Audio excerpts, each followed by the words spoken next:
Alright, so here we are.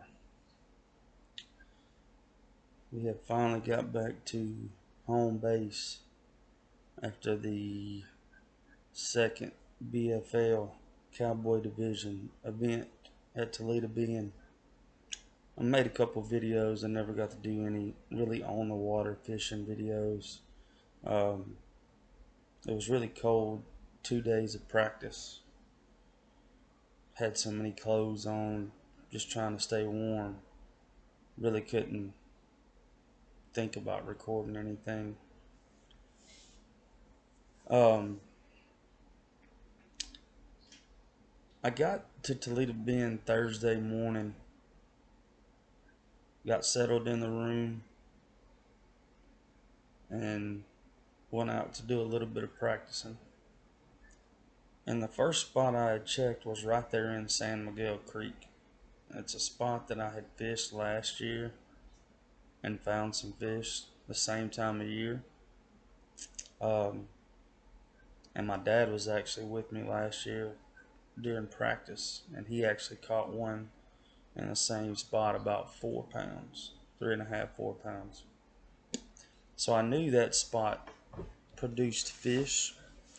It was kind of right there in a creek channel swing, had a point that came out, perfect this time of the year location.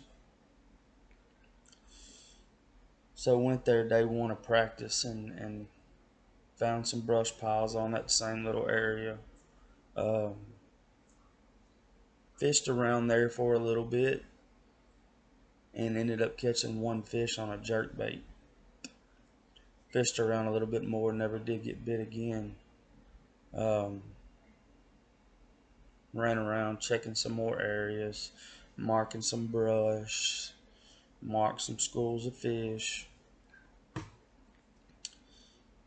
Like I said, the weather was really, really cold. It was brutal. The wind was blowing pretty good on day one of practice. Um, Finally called it quits. Got off the water about 3:30. The wind was really starting to pick up. I had found quite a bit, so I felt pretty confident that I could go back and hit them areas, and I could probably catch some quality fish. So get back to the room, and we go eat and we do all that stuff and get back and get settled in the room.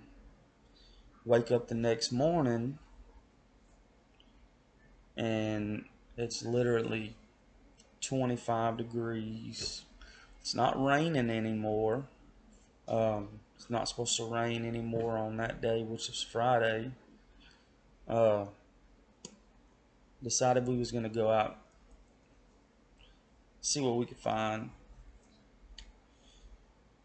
Walked outside, and the boat was covered in snow and ice. I'll add a picture of that in here right now, um, if I can. Uh, so we ended up going out Friday. Did some more graphing around. I did find a few promising spots Friday, um, but the weather Friday was really, really brutal. The wind started picking up, um, and man, it was brutal. It was just. I know they say it's never too cold to fish, but in all honesty, man, it was cold. So I decided to pull the plug on practice Friday. But I still had them spots that I had marked previous the day before, and I felt pretty positive with the weather changing. The wind's not supposed to blow on Saturday. It's supposed to sunshine, supposed to warm up. I felt pretty confident that I could go to those areas that I found in practice and catch a limit, right? So fast forward, till Saturday, tournament morning. Put on my rods, take them out of the room, put them on the boat, get ready to go. Get to the ramp. I'm trying to open my my rod locker box to get my running lights out, or my back running light, and the handle was frozen solid. I could not get in my box to get my running light out. Anyway, so we get in the water. They managed to let us go through boat check, even though I didn't have my back running light, and despite the fact that my live wells was frozen shut. I could not get my live wells open. Tournament director Brad did a very good job of understanding the situation that everybody was going through. Um, in all reality, if anything was in those live wells previously, they were probably not going to survive the temperatures of being in that live well overnight. Anyway, so went through boat check and did all the normal morning stuff, and I had that one spot in my mind where I was going to start, and it was maybe a mile boat run from takeoff. We got to that spot, fished around, fished all the way up to the point where that creek channel swing is, and didn't get any bites. So I spun around. There was another boat on the opposite side of the point, and I told the guy, hey, you can take that side. I was actually there first. I told him, hey, you can take that side, I'll take this side. So I spun around and I went back out to the brush piles where I was originally going to start at to begin with. Within 10 minutes of being on that brush pile, my co-angler was hooked up, and he got it. We got it in the boat, despite the fact that I had left the net in the bed of my truck. So we ended up getting his fish in the boat, and it was 4:11. 2 minutes after that, I was hooked up, and I had one a little over 3.5 pounds. Promising start. By this time, that other boat that I said, hey, you can have the other side of the point, had already seen us catch those two fish. By this time, that boat has already spun around and is pretty much casting within 6 or 8 feet from the same brush pile that I'm casting in. Me being good sportsman, I didn't tell the guy anything, even though it was running through my mind. But hey, uh, we fished around there for a little bit longer, and the co-angler lost a couple more fish. Well, we decided we were going to move and go to my second spot. My second spot was a submerged point that come way out onto the main lake, and it dropped off.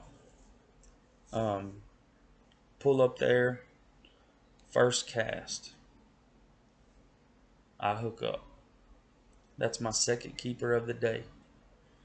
By this time, we have managed to get the live wells unfrozen so we could put the fish in the live well. Fished around there for a little bit, maybe 30, 45 minutes. I told I said, hey, I have another spot right over here. We'll go over there, see what we can do, and then we'll go from there. So we bounced around from spot to spot to spot, trying to get, a limit. We fished around And I told my I said, look, it may be a timing deal. I want to go back and hit that starting spot since it's warmed up. Before we leave, I want to go back and hit that spot. So we wrap up where we're at. We make the run all the way back down. Fish that spot for a little while. We didn't get bit in the brush pile. So I started following the creek channel swing around. Well, long story short, I ended up with 2 fish for, I think, 5.5 pounds. My co-angler ended up with 1 for 11. So yeah, that was that. It was a pretty tough day. All in all, man, it was actually better than practice, but it wasn't as good as I was thinking it was going to be. Being that I knew the weather was going to warm up Saturday, tournament day, and I knew there wasn't going to be much wind. But that's part of it. Um, I know there was a lot of guys that did worse than I did. Uh, it's kind of tough going into these events whenever you only have 2 days of practice. And the 2 days of practice you do have, it's in the 20s and snowing. But no excuses. I found spots and I found fish. I just couldn't capitalize tournament day on catching those fish. Um, so the next event is on Rayburn, which is going to be in April. I believe it's going to be April the 2nd, I believe. Um, I'll check that right now. Check that date. Yes.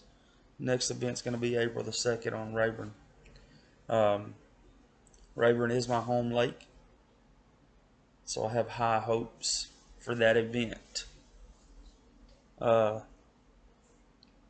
But, hey, it is what it is. I'd like to give a special shout out to all my sponsors. Team No Fish Tackle. They have some really good jigs, man. If y'all haven't checked those guys out, man, y'all really should check them out.